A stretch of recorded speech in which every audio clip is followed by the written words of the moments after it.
This video is demonstrating the usage of Caesarean surgery kits, item number ZB16861, which is applied in draping procedure of Caesarean surgery. Take up the Caesarean surgery drape. Find out the human shape marking. Tear off the release paper.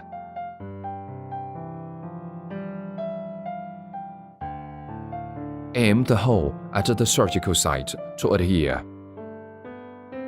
Gently press it to make the incision drape closely adhered to skin, and spread it to left and right. Find out the arrow marking. Spread the drape toward the head and foot along the arrow direction. Unfold the fluid collection pouch. Gently press the hole's inside drape to make it closely adhered to skin. Then shape the fluid collection pouch.